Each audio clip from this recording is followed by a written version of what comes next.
ನಾನು ನಾಗೇಶ್ ಅಂತ, ಶ್ರೀ ಚಾಮುಂಡೇಶ್ವರಿ ಸೇವಾ ಸಮಿತಿ, ನೂರೆಡ್ಡಿ ರಸ್ತೆ, ಮೈಸೂರು. ಪ್ರತಿ ವರ್ಷ ಆಷಾಢ ಬಂತು ಅಂತಂದರೆ ನನ್ನ ನೆನಪು, ನಮ್ಮ ಸಂಸ್ಥೆ ನೆನಪು ನಿಮಗೆ ಬಂದೇ ಬರುತ್ತೆ ಅಲ್ವಾ. ಇದು 18 ವರ್ಷಗಳಿಂದ ನಿರಂತರವಾಗಿ ತಾಯಿ ಚಾಮುಂಡೇಶ್ವರಿ ಸೇವೆನ ನಾವು ಮಾಡ್ಕೊಂಬರ್ತಾಯಿದ್ದೀವಿ. ಇದು 19ನೇ ವರ್ಷಕ್ಕೆ ಕಾಲಿಟ್ಟಿದ್ದೀವಿ. ಇದೇ ಮೊದಲನೇ ಆಷಾಢ ಶುಕ್ರವಾರ ತಾರೀಕು 12ನೇ ತಾರೀಕು ನಾವು ಅನ್ನ ಸಂತರ್ಪಣೆ ಕಾರ್ಯಕ್ರಮ ಇಟ್ಕೊಂಡಿದ್ದೀವಿ. ಈ ಅನ್ನ ಸಂತರ್ಪಣೆ ಕಾರ್ಯಕ್ರಮದಲ್ಲಿ ವಿಶೇಷವಾಗಿ ಈ ಸಲ ನಾವು ಮೈಸೂರು ಪಾಕ್ ಮಾಡಿಸ್ತಾ ಇದ್ದೀವಿ. ಈ ಮೈಸೂರು ಪಾಕ್ನ ಒಂದು ಉಸ್ತುವಾರಿನ ನಮ್ಮ ಸಂಸ್ಥೆಯ ಮುಖ್ಯಸ್ಥರಾದ ಅರುಣ್ ಕುಮಾರ್ ಜೈನ್ ಹಾಗೂ ಅವರು ಮಿತ್ರರು ಸೇರಿಕೊಂಡು ಈ ಪ್ರಸಾದ ಮಾಡಿಸ್ತಾ ಇದ್ದಾರೆ. ಇದು ನಾವು 12ನೇ ತಾರೀಕು ಬೆಳಗ್ಗೆ 6 ಗಂಟೆಯಿಂದ 10 ಗಂಟೆ ತನಕ ಫಲಾಹಾರ ಇರುತ್ತೆ. ಫಲಾಹಾರಕ್ಕೆ ಪೊಂಗಲ್ಲು, ಚಟ್ನಿ, ಜೊತೆಗೆ ಕೇಸರಿ ಬಾತು, ಆಮೇಲೆ ಖಾರ ಬಾತು ಇವೆರಡೂ ಇರುತ್ತೆ. ಇದು ನಂತರ ನಾವು 10 ಗಂಟೆ ಆದಮೇಲೆ 10:30ಗೆ ಅನ್ನ ಸಂತರ್ಪಣೆ ಕಾರ್ಯಕ್ರಮ ಮಾಡ್ತೀವಿ. ನಿಮಗೆಲ್ಲ ನೋಡಿದ್ದೀರಾ, ಬಾಳೆ ಎಲೆ ಹಾಕಿ ಉಪ್ಪಿನಕಾಯಿ, ಒಂದು ಪಲ್ಯ, ಒಂದು ಕೋಸಂಬರಿ, ಬಿಸಿಬೇಳೆ ಬಾತು, ಅನ್ನ ಸಾಂಬಾರು, ಮೊಸರನ್ನ, ಹಪ್ಪಳ, ಇದ್ರ ಜೊತೆಗೆ ನಮ್ಮ ಅರುಣ್ ಅವರು ಕೊಡ್ತಾ ಇರುವಂಥ ಮೈಸೂರು ಪಾಕು, ಇದು ಸಹ ನಿಮಗೆ ನಾವು ಒಂದು ಪ್ರಸಾದನ ವಿನಿಯೋಗ ಮಾಡ್ತಾಯಿದ್ದೀವಿ. ದಯವಿಟ್ಟು ಬನ್ನಿ, ನಮ್ಮ ಜೊತೆ ಕೈ ಜೋಡಿಸಿ. ಇದ್ರ ಜೊತೆಗೆ ನಾನು ಇನ್ನೊಂದು ಮನವಿ ಮಾಡ್ತೀನಿ.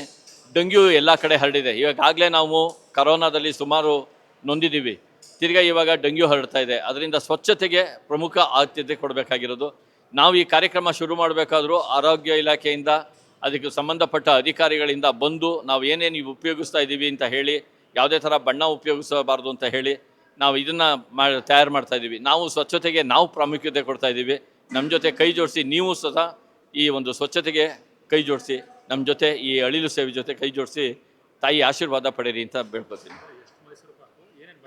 ಸರ್, ಇದು ನಾವು ಟೋಟಲಿ 25,000 ಜನಕ್ಕೆ ನಾವು ಮೈಸೂರು ಪಾಕ್ ಮಾಡ್ತಾಯಿದ್ದೀವಿ. ಇದಕ್ಕೆ ಒಂದು 500 kgಯಷ್ಟು ಕಡಲೆ ಹಿಟ್ಟು, ಆಮೇಲೆ ಆ ನಂದಿನಿ ತುಪ್ಪ, ಜೊತೆಗೆ ಡಾಲ್ಡಾ ತುಪ್ಪ, ರೀಫೈಂಡ್ ಆಯಿಲ್ಲು, ಇದ್ರ ಜೊತೆಗೆ ಅಡುಗೆ ಅರಿಶಿನ, ಯಾಕೆಂದರೆ ಬಣ್ಣ ಬಳಸಬಾರ್ದಲ್ಲ, ಅದಕ್ಕೋಸ್ಕರ ಅಡುಗೆ ಅರಿಶಿನ, ಇದೆಲ್ಲ ಹಾಕಿ ನಾವು ಮಾಡಿರುವಂಥದ್ದು.